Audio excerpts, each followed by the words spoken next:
Hello friends, in this video we will discuss about electric dipole. In the previous one we have discussed about electric field lines. So let's start the video. Electric dipole जो है, तो electric dipole क्या होता है? देखो, electric dipole जो होता है, जैसे कि इसमें नाम में ही आप समझ पा रहे हैं, इलेक्ट्रिक डाइपोल। डाइपोल मीन्स जहाँ पर एक से ज़्यादा पोल हो, डाइपोल मीन्स दो पोल हो। ठीक है, तो देखिए यहाँ पर क्या होता है, इलेक्ट्रिक डाइपोल में दो चार्जेज होते हैं। ठीक है, एक पॉजिटिव एक नेगेटिव। ठीक है, two charges separated by some small distance. ठीक है, तो ये जो एक सिस्टम बनेगा, इस सिस्टम को या फिर इस कम्बिनेशन को ही हम इलेक्ट्रिक डाइपोल बोलते हैं। ठीक है, जैसे कि मान लीजिए यहाँ पर एक चार्ज है, एक पॉइंट है, यहाँ पर एक चार्ज है -Q। ठीक है, ये कोई पॉइंट है। ऐसे ही क्या करेंगे, एक पॉइंट यहाँ पर है, ठीक है, जहाँ पर चार्ज आपका +Q है, और ये इनके बीच का सेपरेशन है।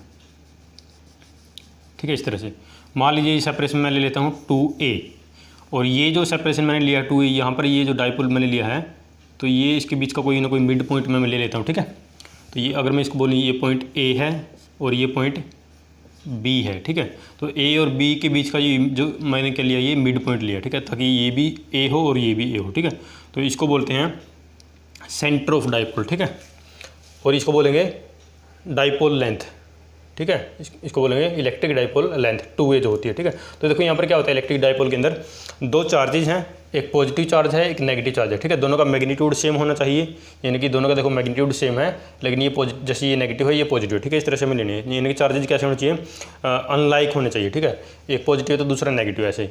तो दो चार्जेज मैंने लिए हैं, एक नेगेटिव है एक पॉजिटिव है, और separated by some small distance. ठीक है, ये जो डिस्टेंस है, स्मॉल डिस्टेंस, ये सेपरेटेड है। और चार्जेज कैसे लेने हैं, पॉइंट चार्जेज लेने हैं। पॉइंट चार्जेज मीन्स जो उनका जो साइज़ है, चार्जेज का जो साइज़ है, ये इनके बीच का जो सेपरेशन है उसके कंपैरिजन में बहुत ही छोटा होना चाहिए। इतना छोटा होना चाहिए कि इनको मैं एक पॉइंट की तरह इनको कंसिडर कर सकूँ। ऐसे नहीं होने कि जब मैं इनको ऐसे इस तरह से जो है कंसिडर करूँ इस चार्ज को, और यहाँ पर कोई दूसरा चार्ज है। ठीक है, और ये इस तरह से ये इनके बीच का सेपरेशन। ठीक है, इस तरह से नहीं बनाए, पॉइंट चार्जेज लेंगे। पॉइंट चार्जेज मीन्स जिनका जो साइज़ है एक पॉइंट की तरह का साइज होता है। ठीक है, पॉइंट की तरह का साइज मीन्स जैसे यहाँ पर जो सेपरेशन है उसके कंपैरिजन में इनका साइज देखें तो बहुत ज़्यादा छोटा है। ठीक है, जैसे हम एग्जांपल देते हैं, मान लीजिए कोई बाइक है, कोई मोटरसाइकिल है, वो 200 किलोमीटर की डिस्टेंस जो ट्रैवल करती है, तो जो डिस्टेंस वो ट्रैवल करेगी उसके कंपेरिजन में बाइक क्या है, एक पॉइंट ऑब्जेक्ट है, उसको हम एक पॉइंट ऑब्जेक्ट ले सकते हैं। ठीक है, तो यहाँ पर भी जो है ये पॉइंट ऑब्जेक्ट है।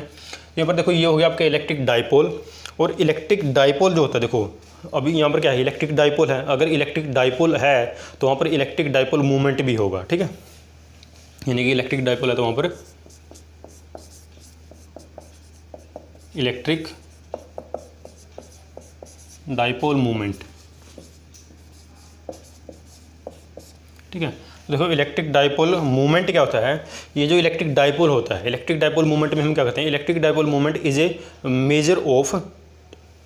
ठीक है, इलेक्ट्रिक डाइपोल मूवमेंट जो है, it is a measure of strength of electric dipole. Electric dipole जो बना है उसकी स्ट्रेंथ को मेजर करने का एक तरीका है, वो मेरे को बताता है इलेक्ट्रिक डाइपोल मूवमेंट बताता है। ठीक है, तो डेफिनेशन क्या होगी इलेक्ट्रिक डाइपोल मूवमेंट की, तो ये हो गया आपका इलेक्ट्रिक डाइपोल मूवमेंट जो है, it is a product of magnitude of any one charge. ठीक है, जैसे ये दो चार्ज यहाँ पर लिया है, इनमें से किसी भी चार्ज का हम एक मैग्नीट्यूड लेंगे। It is a product of magnitude of any one charge and the separation between the two charges. ठीक है, जैसे इसको किस तरह से हम लिखते हैं, P से हम इसको लिखते हैं। ठीक है, इलेक्ट्रिक डाइपोल मूवमेंट जो है एक वेक्टर क्वांटिटी है, तो इसको मैं इस तरह से लिखूँगा P। ठीक है, तो इसका जो वैल्यू आएगी, ठीक है, इसका मैग्नीट्यूड जो होगा वो क्या होगा, कोई भी चार्ज का उसका आपको मैग्नीट्यूड लेना, मान लीजिए ये मैंने मैग्नीट्यूड लिया है इनटू सेपरेशन उनके बीच का 2a। ठीक है, तो ये क्या हो गया, this is electric dipole movement. ठीक है, और ये एक वेक्टर क्वांटिटी है, इसकी डायरेक्शन किधर होती है, ये क्या है, एक वेक्टर क्वांटिटी है। ठीक है, having direction from negative charge to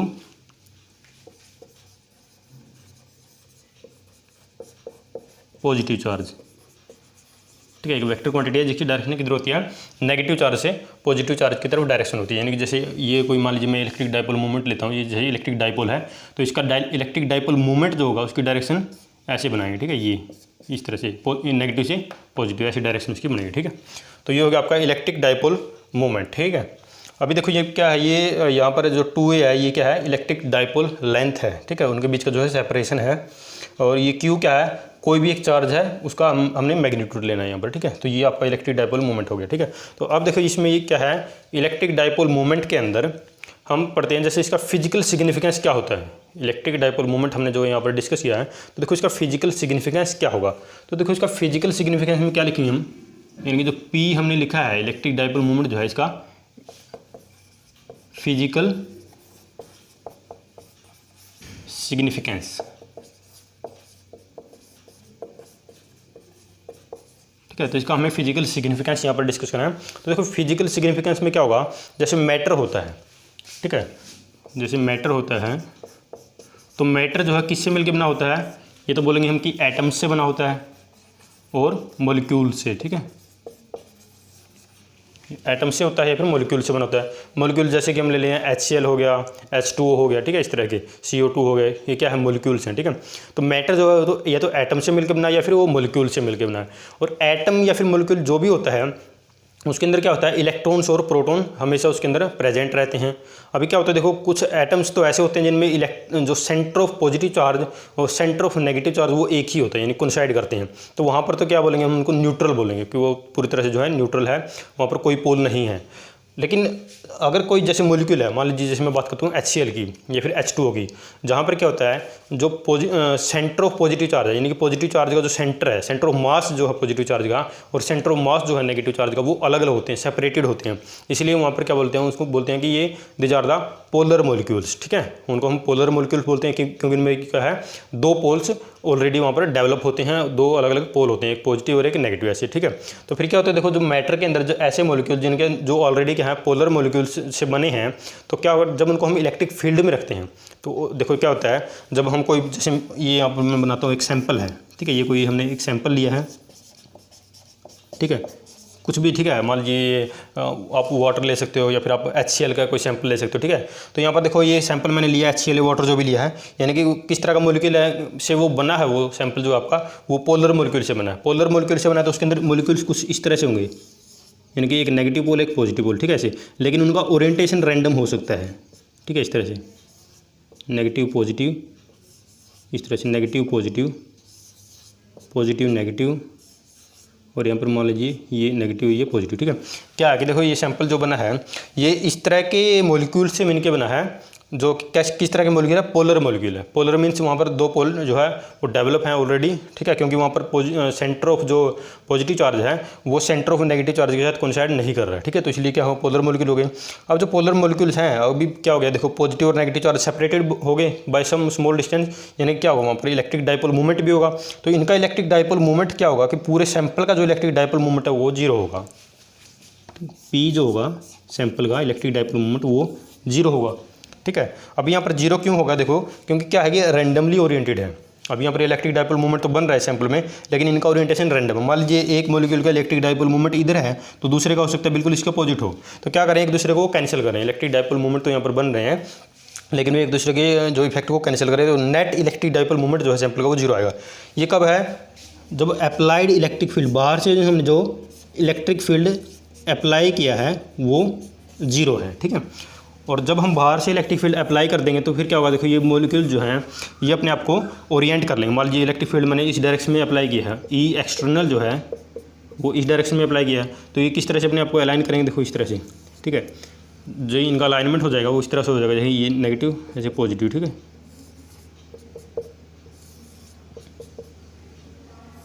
ठीक है, नेगेटिव पॉजिटिव, नेगेटिव पॉजिटिव, इस तरह से नेगेटिव, ऐसे, ठीक है। तो इस तरह से इनका जो अलाइनमेंट हो जाएगा, ठीक है। इनका एक पार्टिकुलर डायरेक्शन में अलाइनमेंट हो जाएगा, यानी कि क्या होगा, ये एक रेगुलर जब ओरिएंटेशन इनका हो जाएगा तो वहाँ पर उस केस में जो इनका नेट जो इलेक्ट्रिक डाइपोल मूवमेंट होगा वो जीरो नहीं होगा in case of external electric field is non zero, ठीक है। अगर बाहर से हमने फील्ड अप्लाई किया, यानी कि एक्सटर्नल फील्ड जीरो नहीं है, बाहर से फील्ड अप्लाई किया है, तो इनका जो नेट इलेक्ट्रिक डाइपोल मूवमेंट होगा वो जीरो नहीं होगा, वो कुछ मुझे एक पार्टिकुलर डायरेक्शन होगी, ठीक है। क्योंकि यहाँ पर देखो ओरिएंटेशन हो चुका है, यहाँ पर क्या था, रैंडम ओरिएंटेशन था, जिसकी वजह से ये इलेक्ट्रिक डाइपोल मूवमेंट जो है कैंसिल हो रहा था एक दूसरे के साथ, ठीक है। तो ये है इसका फिजिकल सिग्निफिकेंस, ठीक है। नेक्स्ट इसमें है इलेक्ट्रिक डाइपोल फील्ड, या फिर जिसको हम डाइपोल फील्ड बोलते हैं, ठीक है। नेक्स्ट जो है डाइपोल फील्ड, ठीक है। डाइपोल फील्ड क्या होता है, देखो इलेक्ट्रिक डाइपोल फील्ड बोल लो या फिर इसको सिर्फ डाइपोल फील्ड भी बोलते हैं, ठीक है। तो देखो डाइपोल फील्ड क्या होता है, जब एक इलेक्ट्रिक डाइपोल बनता है तो इलेक्ट्रिक डाइपोल देखो कैसे होता है, एक इधर एक पॉजिटिव चार्ज है, इधर एक उतना ही मैग्नीट्यूड का कोई एक नेगेटिव चार्ज है, and separated by some small distance, ठीक है। ये देखो थोड़ा इसको आप छोटा बनाना, पॉइंट की तरह बना सकते हो अभी, क्योंकि ये जो है पॉइंट चार्ज हमने लेने हैं, ये इनके बीच का सेपरेशन जो है ये 2a है, ठीक है। अभी देखो ये क्या हो गया, इलेक्ट्रिक डाइपोल हो गया। अभी इलेक्ट्रिक डाइपोल की वजह से देखो हमने पढ़ा था कि चार्जेस की वजह से क्या होता है, इलेक्ट्रिक फील्ड होता है। तो यहाँ पर इलेक्ट्रिक डाइपोल है तो इलेक्ट्रिक डाइपोल की वजह से भी जो है इलेक्ट्रिक फील्ड होगा उसके आसपास, ठीक है। अभी यहाँ पर ये मत सोचना कि यहाँ पर इलेक्ट्रिक डाइपोल है, या दो चार्जेज हैं, एक पॉजिटिव चार्ज है एक नेगेटिव चार्ज है, तो दोनों को हम कंबाइन करेंगे तो क्या हो गया, आपका नेट जो चार्ज होगा वहाँ पर जीरो हो जाएगा, वहाँ पर कोई फील्ड नहीं होगा। ऐसा नहीं होगा, क्योंकि यहाँ पर दो चार्जेज जो है वो सेपरेटेड बाय सम डिस्टेंस है, ऐसा नहीं कि वो एक ही जगह पे है, ठीक है। उनके बीच में कुछ ना कुछ सेपरेशन है। तो अगर किसी पॉइंट पर हम इलेक्ट्रिक फील्ड इंटेंसिटी फाइंड करेंगे तो वो आपकी जीरो नहीं आएगी, वो आपकी नॉन जीरो आएगी, ठीक है।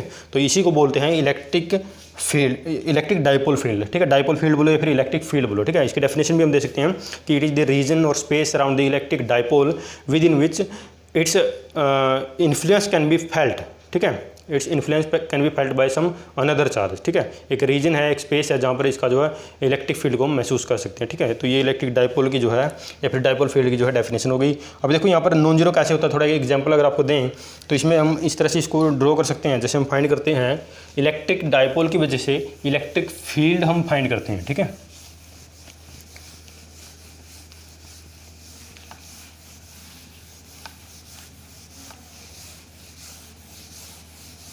इलेक्ट्रिक डाइपोल की वजह से हम इलेक्ट्रिक फील्ड फाइंड करते हैं। देखो यहाँ पर क्या लिखें, electric field intensity due to electric dipole, electric dipole, ठीक है। इलेक्ट्रिक डाइपोल लेंगे और उसकी वजह से हम इलेक्ट्रिक फील्ड इंटेंसिटी फाइंड करेंगे, ठीक है।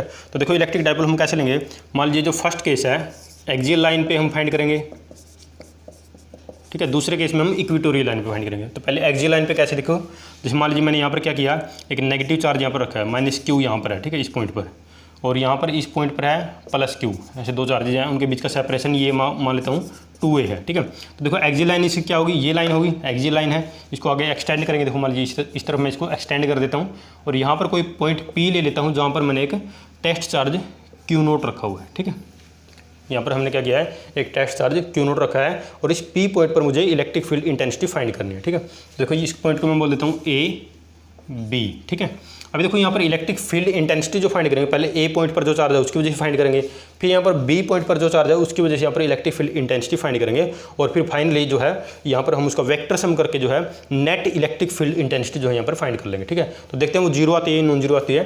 तो जैसे पहले मान लीजिए जो चार्ज A पॉइंट पर जो चार्ज है उसकी वजह से इलेक्ट्रिक फील्ड इंटेंसिटी जो होगी, जिसको मैं EA से लिख सकता हूँ, तो इट विल बी, इसका मैग्नीट्यूड क्या होगा, देखो 1/4πε0, चार्ज आपका जैसे Q है डिवाइड, ठीक है, मैग्नीट्यूड लिख रहा हूँ मैं, मोड में लिखा है तो इसको प्लस ही लिखूंगा, Q डिवाइडेड बाय सेपरेशन देखो क्या है, अच्छा ये 2a है, इसको मैं कुछ भी मान सकता हूँ, मान लीजिए यहाँ B से लेके यहाँ तक की जो सेपरेशन है उसको मैं लिख सकता हूँ R लिख लेता हूँ, ठीक है। तो ये जो सेपरेशन हुआ इसका 2a + R, ठीक है, इसका स्क्वायर करना पड़ेगा, यहाँ पर इसको मैंने स्क्वायर किया, ठीक है।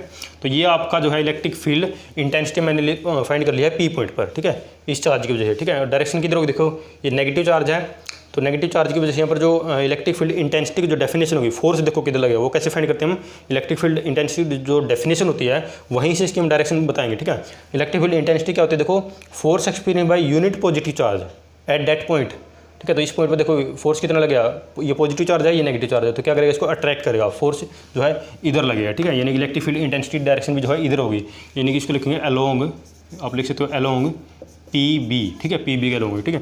ऐसे EB क्या होगा, यहाँ पर EB का जो मैग्नीट्यूड है, मोड है, उसको मैं लिखूँगा 1/4πε0, और यहाँ पर चार्ज है आपका Q डिवाइडेड बाय सेपरेशन, देखो B से लेके P पॉइंट की सेपरेशन जो है ये R है, ठीक है, R का स्क्वायर करेंगे, और इसकी डायरेक्शन क्या होगी, अलोंग, देखो ये पॉजिटिव चार्ज है, ये भी पॉजिटिव है, रिपेल करेगा, यानी कि फोर्स की डायरेक्शन इधर, तो इलेक्ट्रिक फील्ड इंटेंसिटी डायरेक्शन भी इधर होगी, तो इसको लिखेंगे अलोंग BP, ठीक है। देखो E और EB हमने फाइंड कर लिया है। यहाँ पर देखो इस पॉइंट पर पी पॉइंट पर ई बी की डायरेक्शन तो ये इधर आई है, ठीक है, ये आपकी जो है ई बी की डायरेक्शन है और ई ए की डायरेक्शन ये है, ठीक है। तो देखो एक पॉइंट पर एक वेक्टर इधर है, एक वेक्टर इधर है, दोनों का मैग्नीट्यूड जो है वो आप यहाँ पर देखेंगे, देखो मैग्नीट्यूड अलग अलग है, ठीक है, क्योंकि ये नीचे जो क्वांटिटी ये अलग आई है तो मैग्नीट्यूड इनका अलग अलग है। तो देखो पी पॉइंट पर दो वेक्टर है, दोनों का मैग्नीट्यूड अलग है, डायरेक्शन एक दूसरे का अपोजिट है। तो पर नेट हम फील्ड फाइंड कर सकते हैं, वेक्टर से हम करेंगे यहाँ पर, ठीक है, वेक्टर में हमने पढ़ा था। तो कैसे फाइंड करेंगे, देखो इसका अगर मान लीजिए मुझे किधर चाहिए, अगर मैं बी पी की डायरेक्शन में मुझे नेट इलेक्ट्रिक फील्ड इंटेंसिटी चाहिए, ठीक है, ठीक है। देखो यहाँ पर जो नेट इलेक्ट्रिक फील्ड इंटेंसिटी होगी एट पॉइंट पी, ठीक है, पी पॉइंट पर क्या होगी वो कैसे लिखेंगे इसको, देखो डिफरेंस लेंगे दोनों का, ठीक है, दोनों क्या करेंगे डिफरेंस लेंगे। अगर हमें चाहिए बीपी की डायरेक्शन में, तो बीपी की डायरेक्शन में अगर हमें चाहिए तो इसमें से हम इसको माइनस करेंगे, अगर हमें चाहिए पीबी की डायरेक्शन में तो इसमें से हम इसको माइनस करेंगे, ठीक है। तो मान लीजिए मैं लिखता हूँ इसको बीपी की डायरेक्शन में मुझे नेट इलेक्ट्रिक फील्ड इंटेंसिटी चाहिए, तो मैं क्या करूँगा, देखो यहाँ पर लिखूँगा ई बी माइनस ई ए, ऐसे लिखूँगा इसको, ठीक है। देखो इसमें से इसको माइनस करना है तो ये कॉमन क्वांटिटी को मैं बाहर लिखूँगा, it will be 1/4 pi epsilon not into Q, ठीक है, ये तो बाहर आ जाएगा, ठीक है। और यहाँ पर अंदर क्या लिखूँगा, देखो ये आएगा 1/r² minus 1/2a plus r whole square, ठीक है। और यहाँ पर लिखेंगे साथ में डायरेक्शन की अलोंग बी पी, ठीक है, अलोंग बी पी, यानी कि बीपी की डायरेक्शन में मैंने इसको लिखा है, ठीक है। देखो बीपी की डायरेक्शन में ये तो पॉजिटिव ही रहेगा, इसको बीपी की डायरेक्शन, ये पीबी की डायरेक्शन में है, तो बीपी की डायरेक्शन में लेने के लिए इसका क्या करना पड़ेगा, इसका कंपोनेंट लेना पड़ेगा। देखो ये जो इस डायरेक्शन में है इसका कंपोनेंट इधर लेंगे, यानी कि एंगल 180 पे इसको जो है कोस 180 से जैसे हम करते हैं कंपोनेंट कैसे लेते हैं, हम डॉट प्रोडक्ट करके लेते हैं इसका। तो ये क्या करेंगे, इसका डॉट प्रोडक्ट करेंगे एक यूनिट वेक्टर के साथ जिसकी डायरेक्शन ये होगी, ठीक है। तो क्या आएगा, कोस 180 आएगा, तो वहाँ पर कोस 180 कितना होता है आपका, वो हो जाएगा आपको -1, तो इसलिए यहाँ पर माइनस का साइन है, ठीक है। तो इसको ऐड कर देंगे यहाँ पर, ठीक है। तो ये हो गया आपका, इस तरह से हम इसको जो है फाइंड कर लेंगे, ठीक है। तो ये हमने क्या फाइंड किया है, नेट इलेक्ट्रिक फील्ड इंटेंसिटी हमने जो है यहाँ पर फाइंड कर ली है पी पॉइंट पर। तो वो नेट इलेक्ट्रिक फील्ड इंटेंसिटी